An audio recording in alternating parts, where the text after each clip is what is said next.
গোপালগঞ্জে আওয়ামী লীগের বহিঃপ্রকাশ। শুধু বহিঃপ্রকাশই নয়, তারা জাতীয় নাগরিক পার্টির সমাবেশকে সম্পূর্ণভাবে বন্ধ করে দিতে সক্ষম হয়েছে। এমনকি সেখানে তারা যেই নেতৃবৃন্দকেও পর্যন্ত আবদ্ধ করে রেখেছিল। যদিও শেষ পর্যন্ত সেনাবাহিনী সরাসরি ওখানে উপস্থিত না হলে হয়তো তারা গোপালগঞ্জ থেকে বেরই হতে পারত না।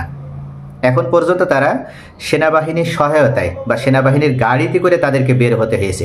তাহলে এতটা শক্ত অবস্থানে এতটা শক্ত প্রতিরোধ কিভাবে এই নিষিদ্ধ ঘোষিত রাজনৈতিক দলটি করতে পারল, এটা নিয়ে কিন্তু রাজনীতিতে ব্যাপক গুঞ্জন শুরু হয়েছে ইতিমধ্যেই। জাতীয় নাগরিক পার্টি এনসিপির কেন্দ্রীয় কর্মসূচি জুলাই পদযাত্রার আজকের গন্তব্য ছিল গোপালগঞ্জ। ফ্যাসিস্ট হাসিনার এলাকায় এনসিপির যাত্রাকে কেন্দ্র করে আওয়ামী সন্ত্রাসীরা যেন ওত পেতেছিল। পথে পথে ব্যারিকেড আর জায়গায় জায়গায় গাছ ফেলে আগুন, সবার হাতে ঢাল, তলোয়ার, টেটা, বল্লভ, সুরকি, লাঠি, রড, বাটাম, দাও, স্যান্দা, বড় ঐশী ও লম্বা লম্বা ধারালো অস্ত্রসহ রাস্তার মোড়ে মোড়ে অবস্থান নেয় নিষিদ্ধ আওয়ামী লীগ ও ছাত্রলীগের সন্ত্রাসীরা। তারা পুলিশের গাড়ি পুড়িয়ে দেওয়া থেকে শুরু করে আক্রমণ করে এনসিপির নেতা ২৪-এর গণ অভ্যন্তরের অন্যতম সমন্বয়ক হাসনাত আবদুল্লাহ ও সাজিদ আলমের গাড়িবহরও হামলা করে। এক কথায় এনসিপির সকল শীর্ষ নেতারা আক্রান্ত হয়েছেন এই হামলায়। এর আগে এনসিপির এই কর্মসূচিকে কেন্দ্র করে গোপালগঞ্জ সদরে আজ সকালে নিরাপত্তার দায়িত্বে থাকা পুলিশের গাড়িতে ভাঙচুর করে আগুন দিয়েছে নিষিদ্ধ ঘোষিত সংগঠন ছাত্রলীগের নেতাকর্মীরা। মুখোশ পরে পুলিশের পিকআপ ভ্যানে অগ্নিসংযোগ করার ঘটনায় ৫ পুলিশ সদস্য আহত হন। এছাড়া সকালে সদর উপজেলার গান্ধিয়াসুর এলাকায় ঘোনাপাড়া টেকেরহাট আঞ্চলিক সড়কে গাছ কেটে সড়ক অবরোধ করে আওয়ামী লীগ ও ছাত্রলীগের নেতাকর্মীরা। এরপর গোপালগঞ্জ সদর উপজেলার গান্ধিয়াসুর এলাকায় নির্বাহী কর্মকর্তার গাড়িবহর হামলা চালিয়ে গাড়ি ভাঙচুর করেছে পতিত আওয়ামী লীগের এসব সন্ত্রাসীরা। আর দুপুর ১:৩৫ দিকে গোপালগঞ্জ শহরের পৌর পার্ক এলাকায় আয়োজিত সমাবেশের মঞ্চে হামলা চালায় তারা। এ সময় সমাবেশের মঞ্চে থাকা সাউন্ড বক্স, মাইক, চেয়ার ভাঙচুর সহ উপস্থিত এনসিপির নেতাকর্মীদের উপর হামলা করে বসে তারা। গোপালগঞ্জের এই সমাবেশ শেষে ফিরে যাওয়ার সময় আবারও হামলার মুখে পড়ে এনসিপির নেতাদের বহনকারী গাড়িবহর। এমনকি আওয়ামী লীগ, যুবলীগ ও নিষিদ্ধ সংগঠন ছাত্রলীগের হামলায় অবরুদ্ধ হয়ে পড়েন হাসনাত আবদুল্লাহ, সাজিদ আলম, নাসিরউদ্দিন পাটোয়ারি সহ এনসিপির কেন্দ্রীয় নেতারা। সাংবাদিকদের কাছে এনসিপির নেতা নাসিরউদ্দিন পাটোয়ারি এই বিষয়ে বলেন, আমরা যখন রওনা দিয়েছি তখন গ্রাম থেকে যত আওয়ামী লীগ, যুবলীগ, সারা বাংলাদেশ থেকে আওয়ামী লীগের লোকজন এসে আমাদের উপর হামলা করেছে। আমরা এখন একটি জায়গায় অবরুদ্ধ অবস্থায় ছিলাম। প্রশাসনের পক্ষ থেকে বলা হয়েছিল পরিস্থিতি শান্ত, কিন্তু পুলিশ প্রশাসন, আর্মি পুরোপুরি নিষ্ক্রিয় অবস্থায় ছিল। এর আগে শহরের সমাবেশস্থল থেকে বের হওয়ার পথেই কেন্দ্রীয় নেতাদের বহনকারী গাড়িবহরের উপর ব্যাপক ইটপাটকেলও নিক্ষেপ করা হয়।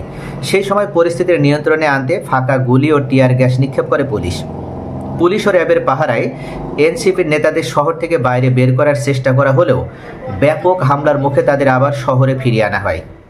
কিছুক্ষণ পরে সেনাবাহিনীর একটি টহল টিম সেখানে এলে তারাও হামলার মুখে পড়ে। পরিস্থিতি নিয়ন্ত্রণে আনতে ফাঁকা গুলি ছড়ে বলে ঘটনাস্থল থেকে জানিয়েছেন সাংবাদিকরা। এক পর্যায়ে এনসিপির নেতাদের গাড়িবহর ঘুরিয়ে পুলিশ সুপারের কার্যালয়ে নিয়ে যাওয়া হয়। গাড়ি থেকে নামিয়ে এনসিপির নেতাদের পুলিশ সদর দপ্তরের ভিতরে নিয়ে যাওয়া হয়েছিল। এদিকে রাজনৈতিক বিশ্লেষকরা বিষয়টিকে দেখছেন সকল রাজনৈতিক দল বর্তমান অন্তর্বর্তী সরকার ও স্বৈরতন্ত্র থেকে মনে প্রাণে বের হয়ে আসতে চাওয়া জনসাধারণের জন্য অশনির সংকেত হিসেবে। এর কারণ হিসেবে তারা বলছেন, স্বৈরাচার ফ্যাসিস্ট হাসিনার সন্ত্রাসীরা যে কতটা ভয়াবহ এবং মারাত্মক হতে পারে তা আজকের এনসিপির পদযাত্রায় তাদের এই হামলা প্রমাণ করে। আর পতিত স্বৈরাচারী দোসর সন্ত্রাসীরা যে এখনও বাইরে বুক ফুলিয়ে ঘুরছে তার চোখে আঙুল দিয়ে দেখিয়েও দিল আজকে আওয়ামী সন্ত্রাসীদের এই ভয়ানক বহিঃপ্রকাশ। বর্তমান অন্তর্বর্তী সরকার সহ তাই অন্যান্য রাজনৈতিক দলগুলোকে সতর্ক থাকার পরামর্শ দিয়েছেন বিশেষজ্ঞ মহল। ইতিমধ্যে রাজনীতিতে জামাত ইসলাম, এনসিপি, এমনকি বিএনপি বিভিন্ন ইসলামী জোটগুলোর ভিতরে একটা কোন্দল তৈরি হয়েছে। আর এই অন্তর্কোন্দলে দেখা যাচ্ছে যে একটা পক্ষ আরেকটা পক্ষকে সরাসরি ঘায়েল করার জন্য বিভিন্ন বাজে মন্তব্য বা কুরুচিপূর্ণ মন্তব্য করতেও তারা দ্বিধা করছে না। এমনকি তারেক রহমানকে নিয়েও স্লোগান দেওয়া হচ্ছে, আবার জামাত ইসলাম পাকিস্তানের দোসর এ ধরনের স্লোগানও দেওয়া হচ্ছে। যখন রাজনীতিতে জুলাই সময় যারা আন্দোলন করেছিল, ফ্যাসিবাদের যারা বিরুদ্ধে আন্দোলন করেছিল, তাদের ভিতরে ঐক্য নষ্ট হওয়ার একটা উপক্রম হয়েছে, এক প্রকার ঐক্য নষ্ট হয়ে গিয়েছে, ঠিক তখনই আবার পুনরায় আওয়ামী লীগ এবং তাদের দোসর যারা ফ্যাসিজম প্রতিষ্ঠা করেছিল তাদের বহিঃপ্রকাশ ঘটল। গোপালগঞ্জের এই ঘটনা কি আজকে এই পর্যন্তই থেমে যাবে, নাকি সামনে নতুন করে বড় ইঙ্গিত দিতে যাচ্ছে এই ঘটনা? ইতিমধ্যে রাজনৈতিক মহলে এটা নিয়ে ব্যাপক আলোচনা শুরু হয়েছে।